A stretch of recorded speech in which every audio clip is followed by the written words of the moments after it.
I've never really mentioned it before, but one of my all-time favorite films is a Goofy movie. Now, I'm a film student, and I've seen countless classic films, but despite all of those great films that I've seen, a Goofy movie still hangs around them, despite the constant ridicule that I get from my friends for liking what is essentially a children's film. So, how about that Goofy movie, huh? Fucking trash. You want to know something, bro? If you actually like that movie, because I know you, and I know that whenever you say how about that Goofy movie, that means you fucking like the movie, but I know it's trash. It fucking sucks ass, and it's even worse than your fucking mannequin script. You crazy little crap. I still think it's a great film. Now, this isn't a Goofy movie video per se, but I just wanted to set the stage for the news that I learned a couple weeks ago that a Goofy movie was getting its own official documentary to be released on Disney Plus on April 7th. I discovered a Goofy movie when I was 13. I was going through a very important time in my life, and likely many of your lives, whether you have lived through it, are living through it, or haven't lived through it yet, and in that case, what are you doing on this channel? But I was very confused about a lot of different things, and it was generally a very tumultuous time in my life, and a Goofy movie perfectly encapsulated how I felt during that time of my life. It resonated me so hard that I still enjoy watching it, 8 years after I first saw it. Even after I grew out of that phase in my life, it is still one of my comfort watches. That's what's so great about films and media in general, is that it resonates with people, no matter how old it is. That's why films like Wizard of Oz and Citizen Kane are still very popular over 80 some years after they've been made, because they made such a cultural impact. And I believe that a Goofy movie had that sort of cultural impact. It's a reason why there is still a big fan base around the film that only seems to be growing as the years go by. With it being a big emphasis around Disneyland's recent After Dark event, 90s Night, where they were selling Powerline Max popcorn buckets, and Powerline Max even had his own photo opportunity, with him appearing as a walk-around character in the park. It makes sense because this year, 2025, marked the 30th year since the film came out, with this documentary releasing 30 years to the day that the film was released to audiences in 1995. So I sat down and watched the documentary, and I'm sure a lot of you are asking, is it any good? Does it do the film justice? Well, let's find out. The documentary is titled Not Just a Goof, and it tells the story of the production of the film, as well as the release of the film and the fanbase of the film growing as time went on. It begins with one of the filmmakers, Christopher Ninnis, beginning a story about a father and a son, but it cuts out to get to the actual meat of the story. We begin at the house of Kevin Lima, the director of A Goofy Movie, showing memorabilia from the film to the two filmmakers.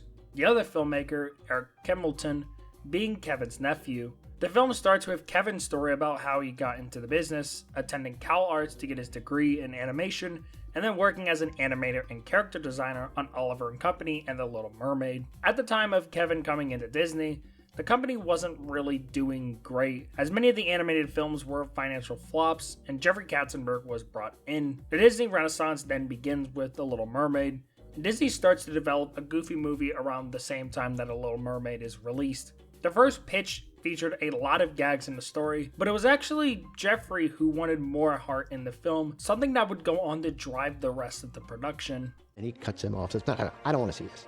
Anybody can do this. I don't need to see this. Because I want to see the heart. I want to see the heart.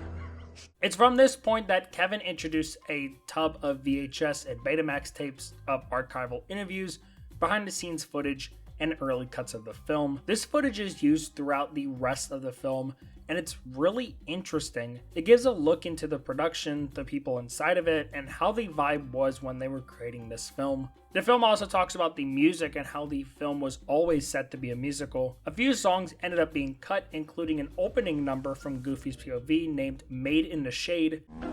How could we be afraid?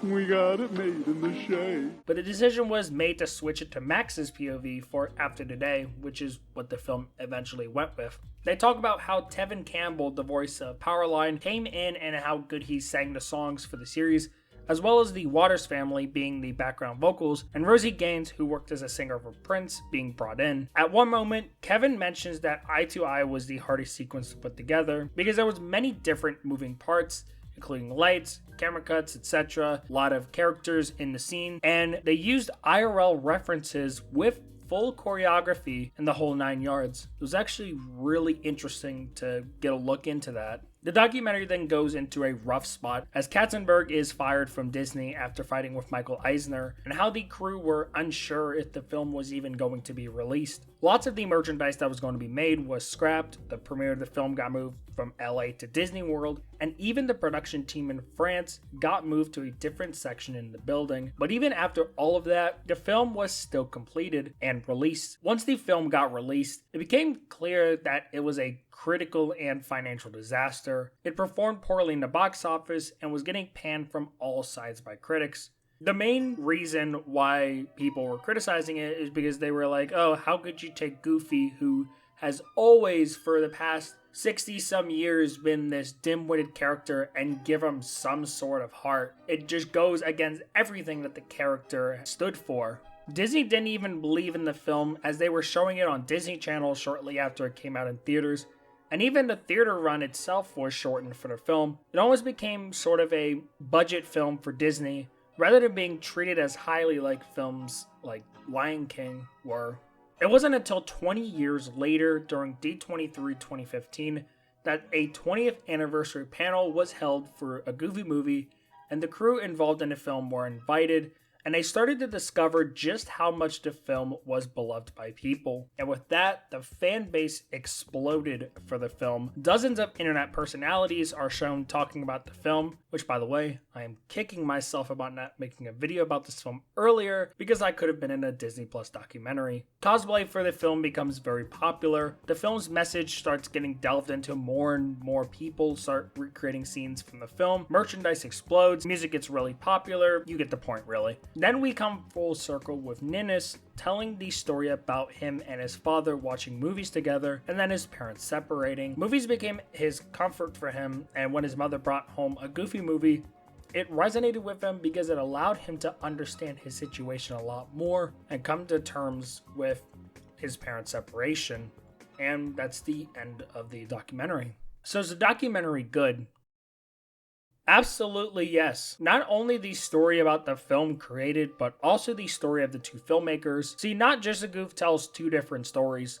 One about a ragtag group of animators making a masterpiece with all their backs against the wall, and the other a filmmaker reconnecting with his past and gaining closure on a film that resonated with him for the past 20 or so years. I love the interviews that are shown, both the real-time and archival interviews. I'll start with the real-time interviews. Several key people are interviewed, including the aforementioned director Kevin Lima, but also story artist Steve Moore, producer Sam Rounds, and even Bill Farmer and Jason Marsden, the voices of Goofy and Max respectively. They're able to provide the nuance of hindsight, having seen the film's entire production and the aftermath up to about 30 or so years of its release, both the short-term and the long-term status that it would eventually gain. The archival interviews, and even just the archival footage in general, gives us a more intimate look at the production, going from storyboard to the premiere of the film and everything in between, even the high parts and the low parts. Perhaps my favorite parts of the documentary are the animated interstitials, which are done during key story beats, such as whenever the film is being shown to Katzenberg,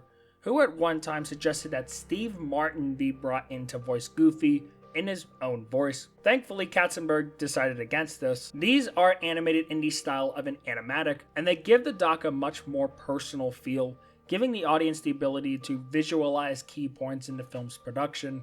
The doc's score is also amazing. The score was done by Cameron Chambers, an award-winning and Emmy-nominated composer that does a great job perfectly encapsulating that Disney feel in the background music, and the music in some parts definitely plays a big factor in the emotional feel of the film. I'm not gonna lie, during a few parts of this while I was watching it, I was getting a bit emotional. It dawned on me that this film that I have loved for so long has finally gotten the love and attention that it rightfully deserved, and I am really happy not only for the film itself, but the insanely creative people that worked on this. Also, just hearing the stories from those involved, it makes me love what I do. I get to create things, and sure, I'll disappear for a long time, but rest assured, I will come back because that creative itch never really goes away for me. So the big question, Should you watch Not Just a Goof? Yes, that's the simple answer.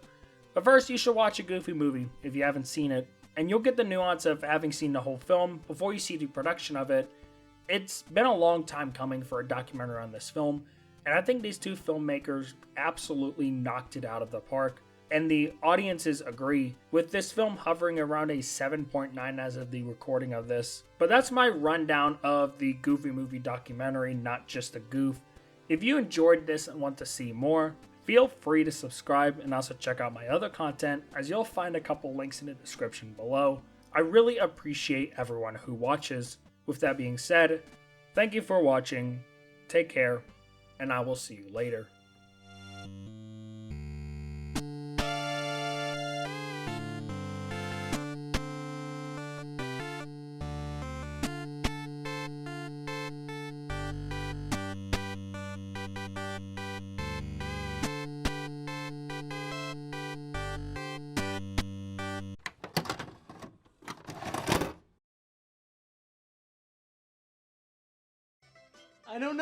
I don't know. When am I gonna taste her?